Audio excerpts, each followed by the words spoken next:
This is CGTN, China Global Television Network.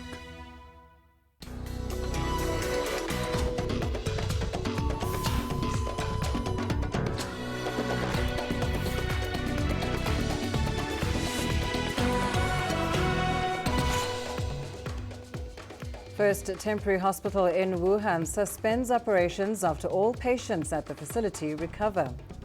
Europe grapples with a surge in new coronavirus infections.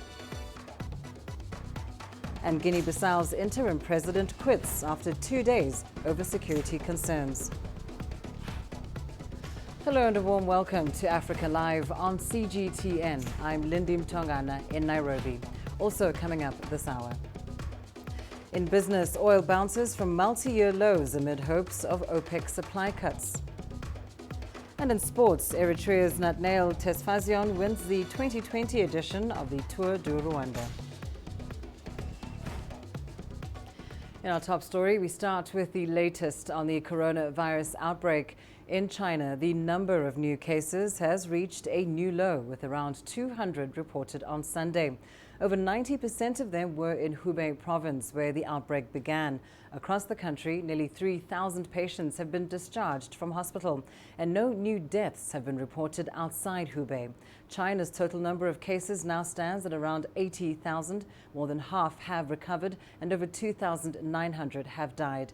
Guangdong province has reported more than 1,300 cases, followed by Henan and Zhejiang, each with more than 1,200. Outside China, the number of confirmed cases has increased by over 1,000. Indonesia has reported 2 confirmed cases, the first for the world's 4th most populous country. Over 9,000 cases have been reported in over 60 countries outside China, with 140 deaths. The US has just reported a second death. South Korea reported over 100 new cases on Monday, raising the total to over 4,300.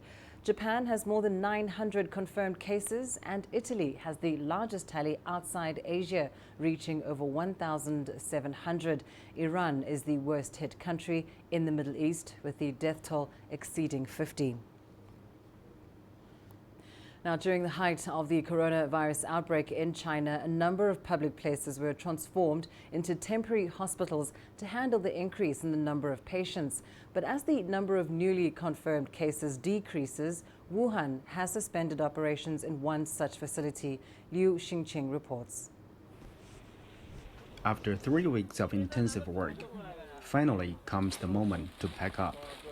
The Wuhan Stadium Hospital is one of 16 temporary hospitals built in Wuhan City to help treat coronavirus patients. It has become the first hospital to suspend operations as the number of newly confirmed COVID-19 cases remains low, and while more patients are cured and released. Currently, temporary hospitals are still treating 7,600 patients, with 5,600 more beds available. These hospitals have treated more than 20% of the total number of patients with mild symptoms. We've noticed some positive trends.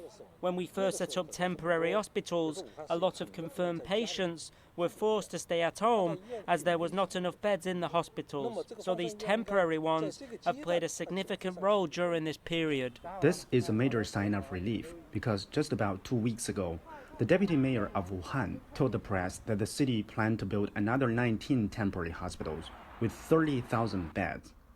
But the alert is still on. We were asked to stand by. That's why we are suspending operations instead of closing the hospital. Now, we'll rest and get ready to answer the call whenever needed. Dr. Ma Ying is a member of the Shanxi medical team. She said it has been an intense month. When she was told the hospital operations were suspended, Ma Ying rushed to the gate to take a photo before leaving the facility. She said she was proud to help the people of Wuhan with her professional skills. We've been here for more than 20 days. We transferred the last batch of 66 patients to Wuhan No. 1 hospital and accomplished our mission here. We are ready to be deployed to another hospital to offer more help. More hope can be expected. The total number of newly confirmed patients these days is only about 1/10 of the peak. Director Peng told me as more patients are released and new cases are kept at a much lower level, more temporary hospitals are expected to suspend operations and close after accomplishing their missions. 刘信清 CGTN 武汉湖北 Province。 Now, South Korea has the highest number of COVID-19 infections outside China, reporting at least 4,000 cases and 22 deaths. Seoul city officials have called for charges against Lee Man-hee. He's the leader of a church linked to the coronavirus outbreak in South Korea. Now, earlier we spoke to our reporter Tony Cheng in Busan about the ongoing investigations into the leader. We understand those investigations are going to be into three separate things. Firstly, homicide. Secondly, injury relating to the number of people who have now tested positive for the virus, particularly those that have in Daegu who have come into contact with members of this church. It's believed that the outbreak in Daegu was very specifically centered on the church's headquarters. And thirdly, for obstruction of justice and the investigation, when public health officials discovered what was going on, they tried to get in touch with the 200,000 members of this church. We understand they were hindered in doing so. That has meant that members of the church who were infected were able to spread across South Korea. They're increasing the amount of public cleaning going on. Yesterday in Daegu, we saw the army going out cleaning certain areas. They are sending out alerts to public messaging systems. We're picking them up on our phones and on our messaging devices. And those are warning us when we cross areas where a known patient has crossed. It gives you an alert. You can go online, you can use an app to see where that person has gone, where they've traveled. I think the government is trying to plot the course of this virus and the epidemic and trying to distribute resources evenly so that everyone can get access. We've also heard that in Daegu today, they've opened up a center for those people who have tested positive for the virus but aren't showing serious medical signs yet. Now, meanwhile, cases in Europe continue to surge as officials rush to fight the coronavirus outbreak. In Italy, the worst-hit country in Europe, cases increased by over a third to nearly 1,700, with 34 deaths. France reported a jump of over one-fifth, increasing to 130 cases and 2 deaths. And in Germany, cases rose nearly 50% to 129 in total. No deaths have been reported thus far. Timothy Ulrich reports. The Louvre in Paris, the world's most visited museum, shut its doors on Sunday over COVID-19 fears, with staff refusing to open, leaving visitors lined up outside baffled. So we've been here since 8 a.m. We've had tickets for 11, but we haven't been told anything. No staff has communicated anything, so we're just waiting around. A half marathon in Paris was also canceled as fears in Europe surge alongside a growing number of cases. In Italy, Europe's hardest hit country, the outbreak has left Venice a ghost town. In churches in the northern region accounting for the vast majority of cases have had to shut their doors, leaving those seeking solace without Sunday Mass. Italian football fans were also left high and dry after 5 Serie A matches were postponed. The country's outbreak is thought to be the source of many other cases in Europe, including in Spain, where health authorities say they've linked almost all cases to Italy. That includes one on the island of Tenerife that has left hundreds of hotel guests in lockdown. There's also fears the Italian outbreak has reached some of the highest echelons of Catholicism after pictures emerged of Pope Francis having a coughing fit. He's had to cancel a 6-day religious retreat to the south of Rome, putting it down to a cold. But the concerns reveal how high fears of the coronavirus run, from the streets of Paris to the halls of the Vatican. Timothy Ulrich, CGTN. Now, Japan is scheduled to hold the Summer Olympic and Paralympic Games in July, but concerns have been raised over whether the Olympics could or even should go ahead in the country as the central government struggles to contain a coronavirus outbreak. Our correspondent Terence Terashima has more from Tokyo. A Japanese magazine mocked that the Tokyo 2020 Summer Olympic and Paralympics were haunted. Scandals and repeated venue changes have delayed preparations. And now, COVID-19. The Japanese public are now debating whether it's wise to go ahead with the Games at all. 2020 Tokyo Marathon is held without public participation amidst government's call to reduce or cancel cultural and sports events. There are hardly any spectators and people are asked to take every precautions like wearing a mask or carry detergent and wash their hands regularly to prevent infection. Threats to the Olympics are getting more real as the outbreak spreads in Japan. I'm hoping it will subside by July, but I'm anxious about how long this situation will continue. If the outbreak continues, we may have to cancel the Olympics. When the coronavirus was first reported, people thought it might not continue until the summer. I think there is a danger of the spread continuing. However, I think that government won't consider postponing or letting other countries hold the Olympics.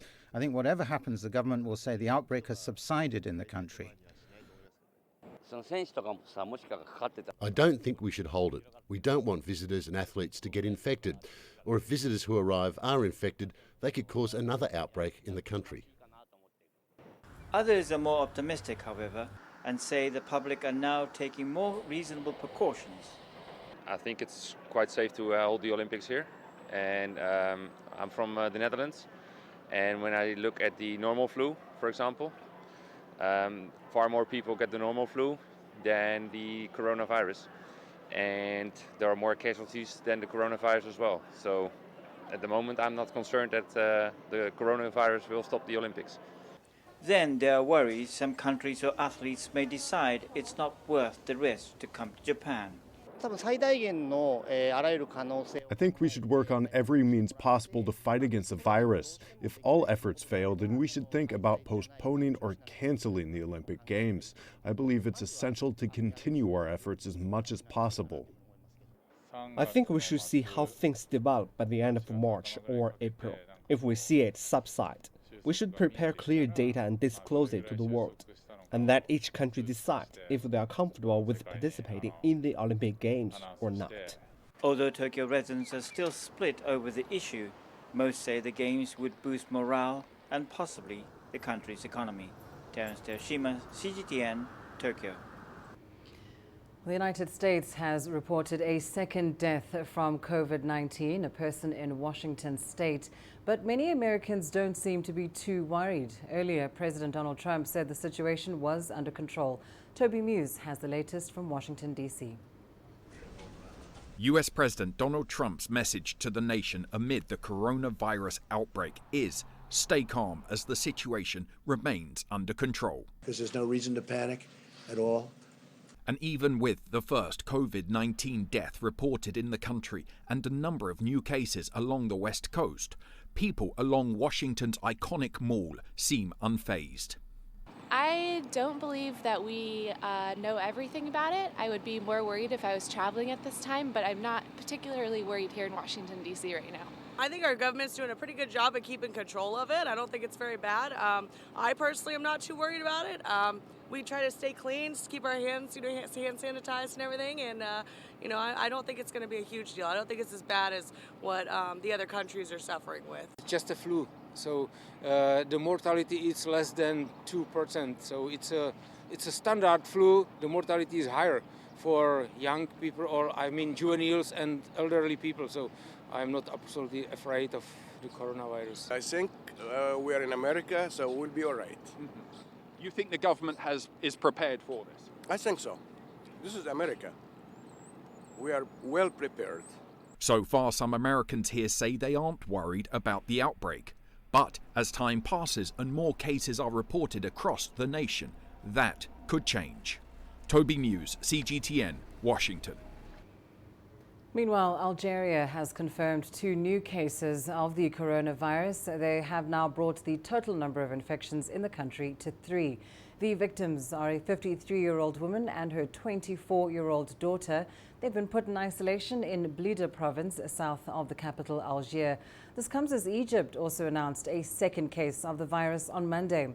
That patient has been isolated in a hospital as his acquaintances are being tested. Egypt maintains that it is prepared to deal with the virus on all fronts in accordance with the World Health Organization. And in Nigeria, 4 Chinese nationals and 39 others have been quarantined in Plateau State in the northern part of the country over fears that they may have been infected with the coronavirus. Nigeria confirmed its first case of the deadly virus last Thursday. CGTN's Ifeoka Tang reports. The Plateau State government confirmed on Sunday that it had quarantined 43 people in the Wasi local government area, a settlement 134 miles southeast of Jos, the state capital. The State Commissioner of Health, Mr. Ndam, revealed that those quarantined include 4 Chinese nationals and 39 others working with them on a mining site in the area. Mr. Ndam said that the Chinese miners had recently traveled from China en route through Addis Ababa to Abuja and finally to Wase, where they worked. The commissioner added that the 43 would remain in isolation for a period of 14 days to check if they developed symptoms. He also urged the state residents not to panic as adequate measures have been put in place to detect the infection and to ensure that any potential cases do not spread. The State Ministry of Health says it is working with the Nigerian Center for Disease Control to provide adequate support in case the suspects tested positive for COVID-19. Nigeria has so far confirmed only 1 case of the coronavirus, which has killed more than 2,900 people since December last year. The Nigeria COVID-19 case is an Italian national who arrived in the country last week. The Italian has been quarantined in a medical facility in Lagos, while more than 100 people who had contact with him are being identified and kept in isolation. President Buhari has urged Nigerians to stay calm and not to panic, stating that undue alarm would do more harm than good. Ifeoka Etang, CGTN, Jos, Nigeria. Well, as the number of infections slowly increases in Africa, countries across the continent have stepped up their proactive measures and enhanced their capacity to test for the COVID-19 virus. Right, I think what a lot of people are curious about, Juenya, is the situation on the ground in China right now. I mean, we've heard a lot of reports around the quick response by the Chinese authorities to contain, also the building of hospitals to ensure those who are infected can be treated, and all of that. So help us to understand the situation right now on the ground, particularly in Wuhan. The Chinese government, it's been taking very decisive measures to control this virus, and it proves to be very effective. The Chinese government has put Wuhan and Hubei, the whole province, under lockdown, and it also put on some restrictions on the movement of people outside of this province, and things turn out to be very positive now because with the drop of those numbers, we can say that China is gradually containing this epidemic. So let's talk now about the impact of coronavirus on the Chinese economy. We, track world economies here and just focus on the impacts and things that are happening, stresses that could cause negative impacts on the economy. Tell us first about the impact on the Chinese economy. I have to admit, sadly, it does impose a negative impact on the Chinese economy because of these measures the government has been taking, the lockdown of the whole province and also the restrictions on people's movement. The Chinese government actually, they've been rolling out measures to encourage the resumption of businesses. Right. And many businesses and companies in those low-risk regions and areas, actually, they've been resumed to normal levels operations. Like I said, my friends and colleagues, they've been gone back to work. I think things will be improving.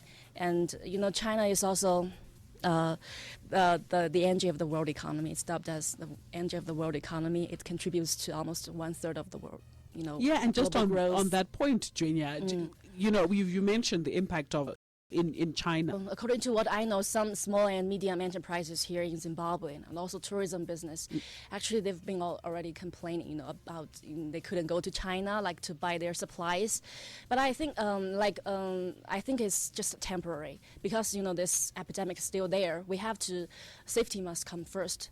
But the Chinese economy is very resilient, and according to the figures from the International Monetary Fund, China's economy will go back on track in the second quarter.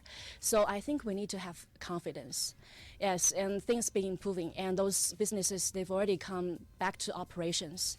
And I think it'll just need a few while, and I think everything will be fine. Well, time now for a short break. Here's what's still ahead on the program. Guinea-Bissau's interim president quits after 2 days over security concerns.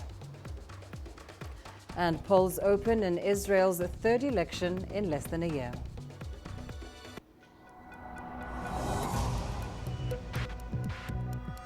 Each day, there are millions of stories.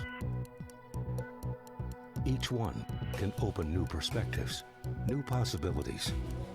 Wherever you look, we are there to see, discover, explore. We put the pieces together to find what really matters to you, all around the world, all around the clock. Our reporters are at home across the globe. From our headquarters in Beijing and production centers in Washington, Nairobi, and London, China Global Television Network. Stories from across the globe, reaching people across the globe. CGTN. See the difference.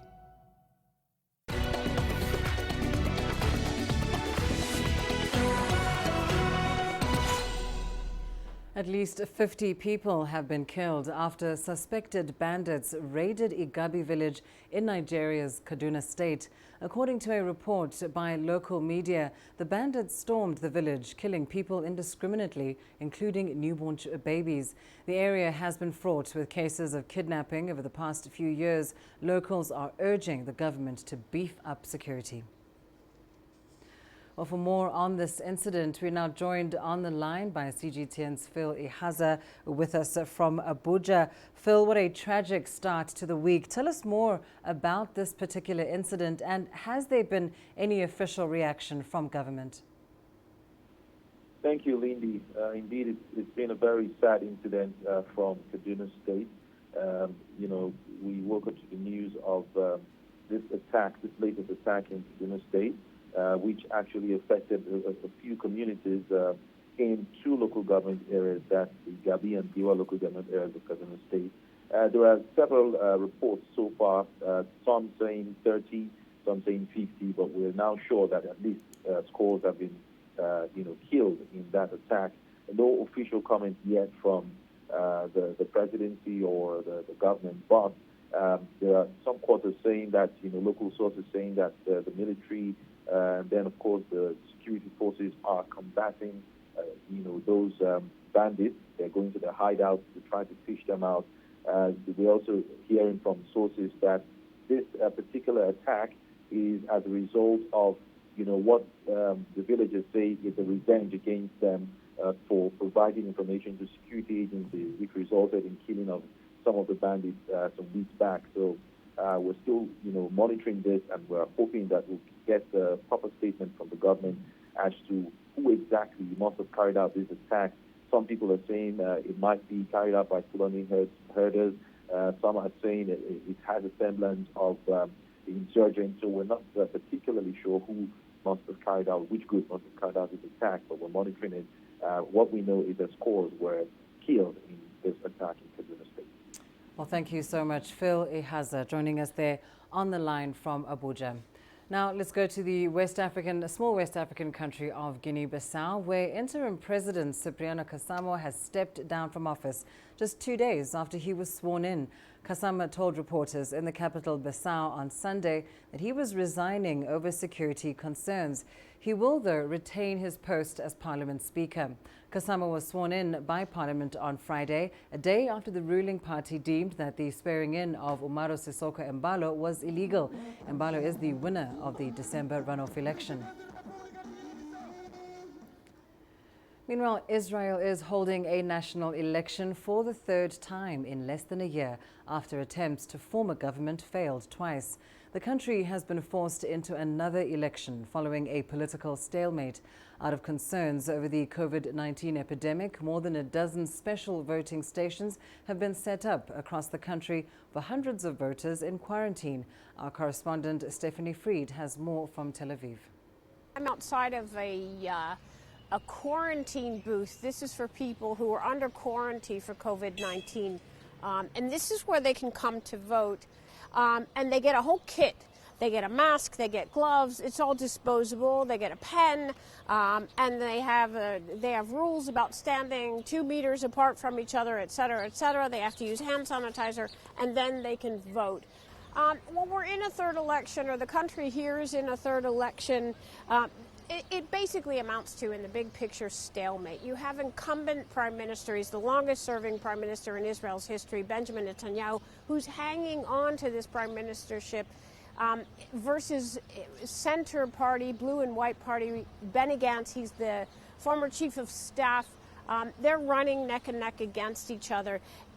Essentially, it's been a split. All of the rounds leading up to this round, and the prediction is there will be an even split again, meaning neither side can actually form a government coalition. The consideration for Benjamin Netanyahu is 2 weeks after today's election, he goes to trial on charges of corruption. So he's been fighting very hard to stay in his place so that he could somehow, probably the prediction is, or the speculation is, that he could affect the law to continue staying in power to avoid jail. But it is this constant or several rounds of elections. It's affecting Israel's economy. There's no budget that the country is working on.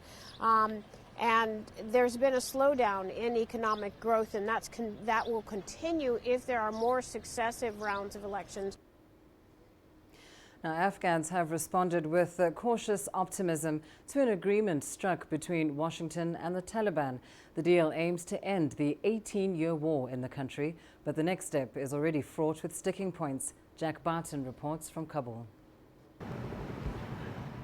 The agreement struck in Doha between the Afghan Taliban and the United States has without doubt brought hope to many Afghans. Yesterday was a historical day in the sense that a war that we never had a very clear justification for has been going on for 18 years. We have lost thousands of people on both sides. We have widows, we have orphans, we have all these fears, constant fear under which we were living. And we saw that at least there is a serious step from both sides, or two sides of the conflict, which has many other sides as well, coming to an agreement to end this war. The drawdown of about 13,000 US troops, along with thousands more from coalition partners, could soon begin. Donald Trump says 5,000 US troops could be withdrawn as early as May, if all goes well, and that he is prepared to meet with Taliban leaders soon. People here are now waiting for the next step. Negotiations between the Taliban and the Afghan government. I'm optimistic about this, but it's not, we can't say that it's a good deal till now. We should wait and see that what's going to happen after the negotiation sorry, with the Afghan government. There is concern too much compromise could erode hard-won rights. The only concern about this deal is that, God willing, they won't put any more restrictions on women again, as they are free to do anything they want in the society. They should know women's rights because women represent half of the society. The Taliban says 5,000 of its members should be released from prison before talks with the Afghan government begin. On Sunday, President Ashraf Ghani sent a strong signal ahead of potential talks, reassuring citizens the mass prison release would not happen, at least not yet. We hope that all of the involved sides, including the Taliban and those from foreign countries, won't go back to fight on the front lines when released. Afghans are waiting to see how the Taliban responds to the rebuff and whether the deal with Washington will hold. I don't trust this agreement between Taliban and, but I'm optimistic that this will be for the good, a good thing for Afghans. If the negotiations do make progress, millions of displaced Afghans could begin returning home, while the US might be able to extract itself from its longest-running war.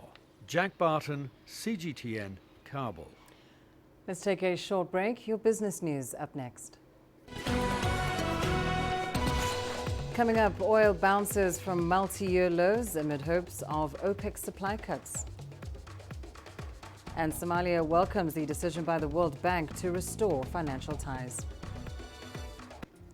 Africa is the nexus of enterprise, and global business will tell you why it matters. From the mega investment projects to multi-billion-dollar mergers and acquisitions. Africa today collects, just in terms of revenues from taxes alone, $545 billion a year. If you take 10% of that and you devote it to the energy sector, problem solved. All this on Global Business, weekdays at this time on CGTN.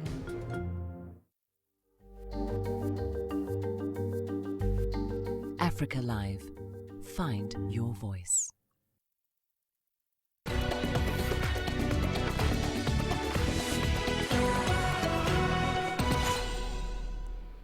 Oil prices rebounded more than $1 a barrel after earlier hitting multi-year lows on Monday. Analysts attribute the rebound to hopes of a deeper cut in output by OPEC, and stimulus from central banks countered worries about damage to demand from the coronavirus outbreak. Brent crude was at $31 a barrel, up 3.3%, or $48.40, the lowest since July 2017. Across the Atlantic, U.S. West Texas Intermediate crude hit a 14-month low of $43.32 before recovering to $46.11, up 3%. Both marked their first gain after 6 sessions of losses amid virus worries. The coronavirus, which originated in China, has killed nearly 3,000 people and roiled global markets as investors brace for a steep knock to world growth. Equities marked their biggest rout since the 2008 financial crisis last week. Well, in China, factories and companies have resumed production after the outbreak of the coronavirus. We now take a look at the reaction of the business community in Egypt, one of the African nations with close economic ties with China. We speak about the resumption of the internet of the Chinese factories and other businesses will also boost the economy, and hopefully the outcome or the repercussions of the outbreak of the coronavirus will not take long, and that would help similarly the global economy. So we are discussing today what is the contingency, what is the alternatives that Egypt can do to overcome this uncertainty, because we are discussing the uncertainty. Nobody can have a clear information because it will take some time, maybe 1 month, 2 months, and also we are discussing what will be the impact on the global economy. Tunisia's new prime minister says economic priorities defined by his cabinet remain insufficient given the structural challenges in different sectors.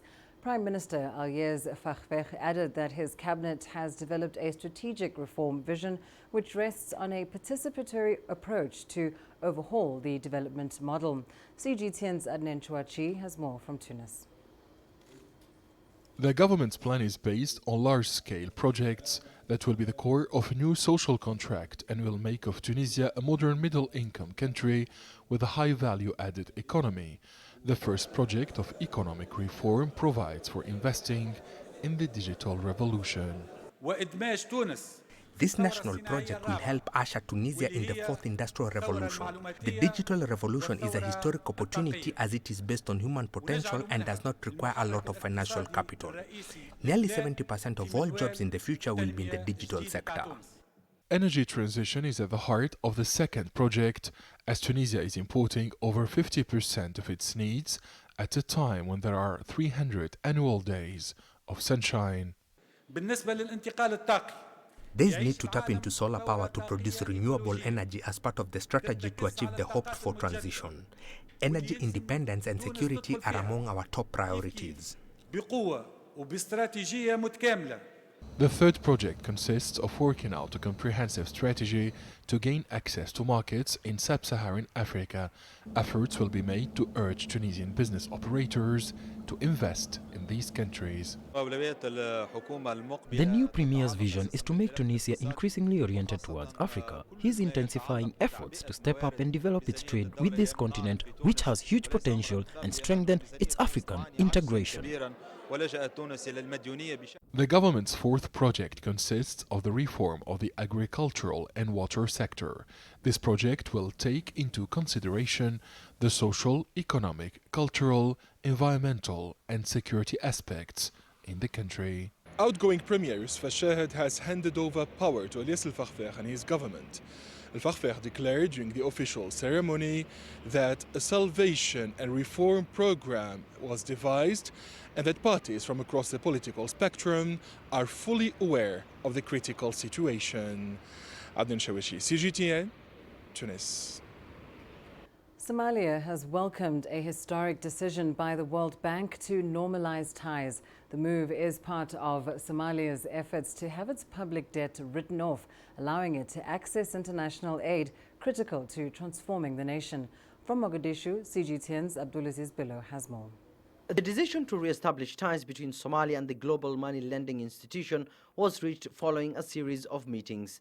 The country's finance minister, leading the Somali delegation to the talks in Washington, says the task ahead is enormous, but the latest endorsement from the international community is encouraging.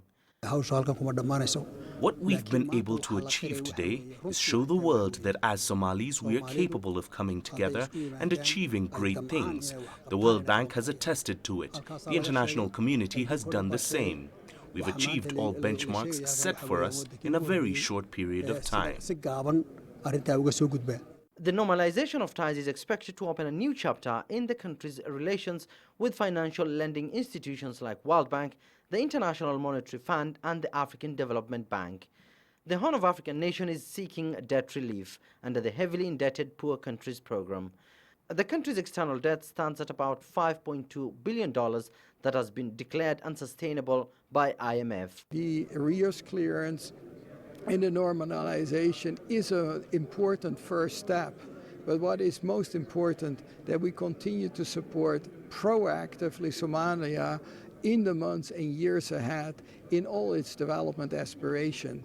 That is about providing the youth job opportunities, to providing education chances for girls and boys, to have health centers where women can go when they are pregnant and have a good treatment. Last year, World Bank reopened offices in the country for the first time in 3 decades. Authorities say the move is a testament of increased donor confidence in its finance reforms program, one of which has been revenue mobilization that continues to record a steady growth in recent years. This will allow Somalia to basically exit a situation of unsustainable debt and being able to focus its full energy again on the development rather to be burdened by unsustainable debt. So this is a very important another milestone for Somalia and a critical one because it will allow the further normalization of its financial relationships with the international community. A decision point is expected to be reached in March after the International Monetary Fund has secured $334 million to offset Somalia's public debt from more than 100 member countries. Authorities now hope to seek financial assistance in efforts to rebuild a nation destroyed by decades of conflict. Abdulaziz Bello, CGTN, Mogadishu, Somalia. To South Africa now, where Cape Town is embarking on a new initiative to become a data-mature city, which can take advantage of analytics to inform strategic decision-making. In support of this, the city is working with the Global Future Cities program on data management to shape policy-making. It's hoped that this will improve service delivery for people in the city. CGTN's Travis Andrews has the details. From punch cards to large corporate IT systems, data is changing the way businesses approach their operational decision-making in just about every way. Now the city wants to follow suit and become a more data-driven region. And by joining the Global Future Cities program, it aims to better manage and solve complex city problems. The city adopted a data strategy recently, which is to try and improve the way that we make strategic and operational decisions. And this involves departments across our organization as we try to take advantage of 21st century technologies and science and become a better and more effective service delivery organization. The 3-year program will see the city foster a number of partnerships, including with the UK Foreign and Commonwealth Office, which will provide technical assistance through the Global Future Cities program. Having big data analytics at the forefront of decision-making could see issues such as the costs of rates and services for the poor and wealthy managed much better. We're talking about how the city manages and maintains its own data.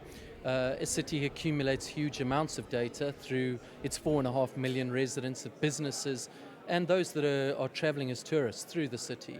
So, and part of this program is fundamentally how the city uses data to render better services to those that really need it, right, from a social perspective, but also growing economy. With data expertise embedded deep within city structures, the possibilities of change for citizens are real, but there remains many challenges ahead, including housing and planning decisions that need to take into account historical social development issues. The city's new data strategy will certainly have to be innovative and progressive and redress some of the other wrongs of the past, including apartheid spatial planning, which has left a huge service delivery gap between more affluent areas and marginalized communities, and points to a far broader inequality issue that persists that the Global Future Cities program aims to solve. Travis Andrews, CGTN, Cape Town. Let's take a short break. Here's what's still ahead on the program. Coming up, couples in Nigeria take the leap into marriage with leap day weddings over the weekend.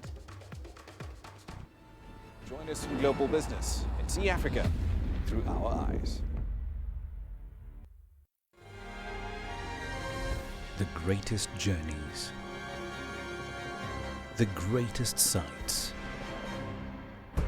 the greatest adventures.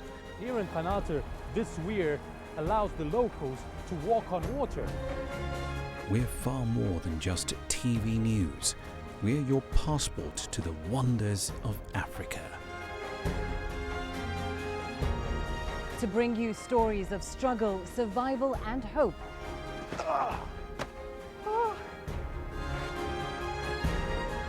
So let's explore.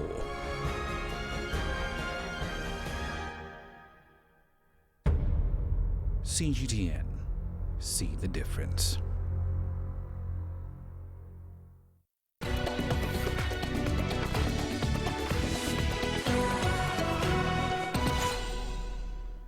Leap year weddings are gaining traction in Nigeria. Every 4 years, couples set their wedding dates for this day, as it's a highly sought-after date for its uniqueness.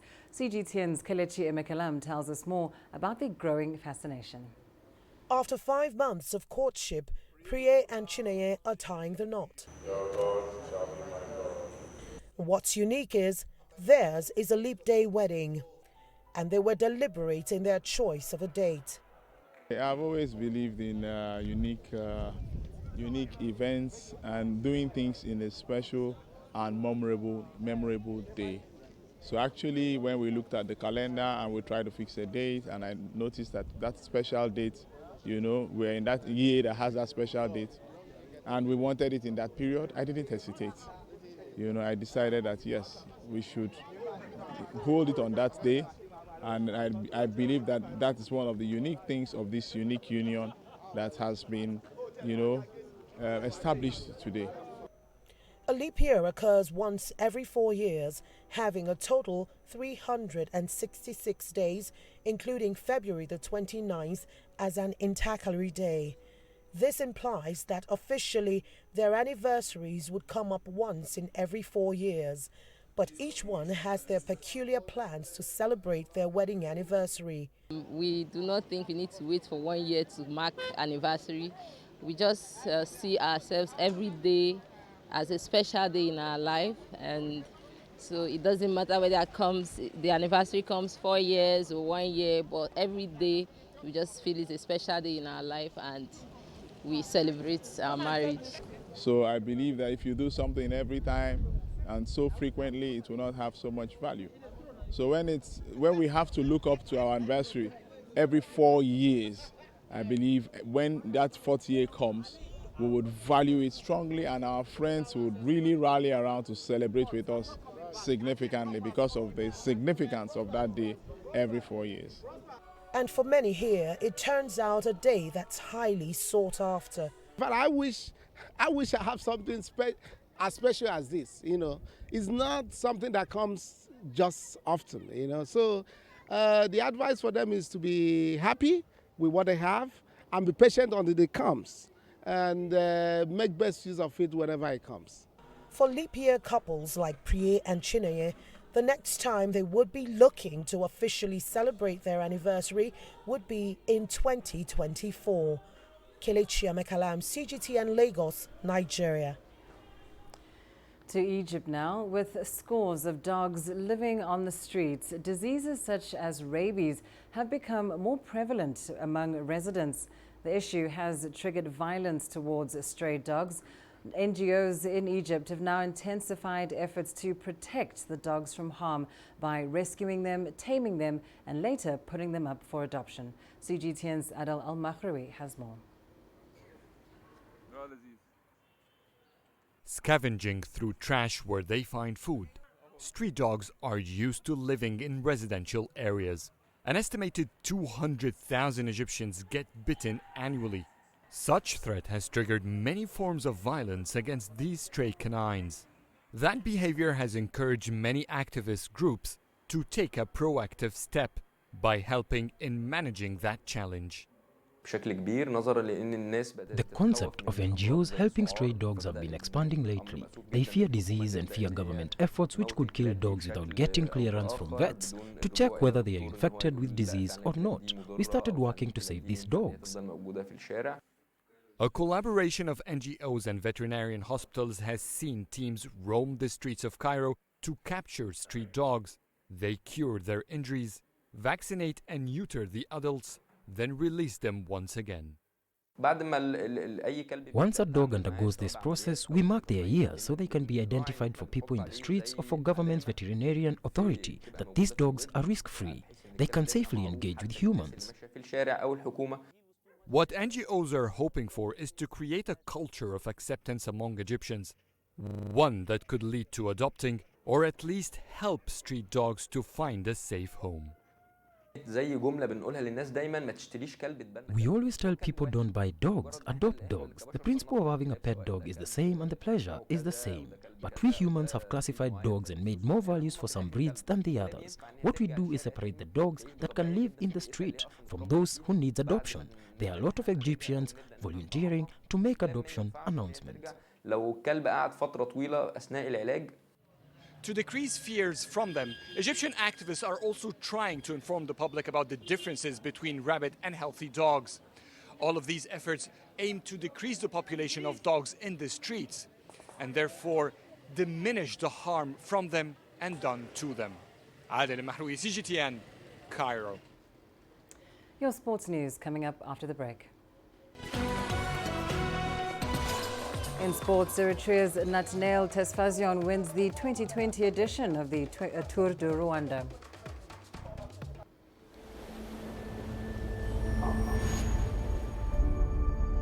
How would you create your legend?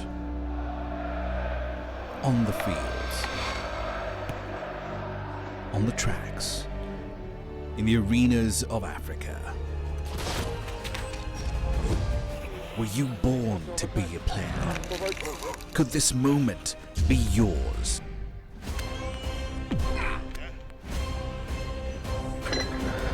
Sports Scene. Find your game.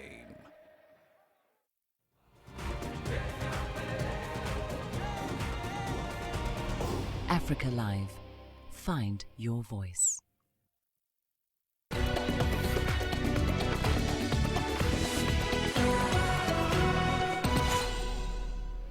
In your sports news, we start with some cycling news. Nathaniel Tesfazion has become the third Eritrean and second in a row to win the Tour de Rwanda after being crowned this year's champion. The tour came to an end on Sunday. Here's CGTN's Mohammed Abukar with the details from Kigali. The 8th and last stage of this year's Tour de Rwanda lived up to its billing, as riders had one last chance to catch Eritrea's Nathaniel Tesfazion, who had been the overall leader at this year's tour since day 4.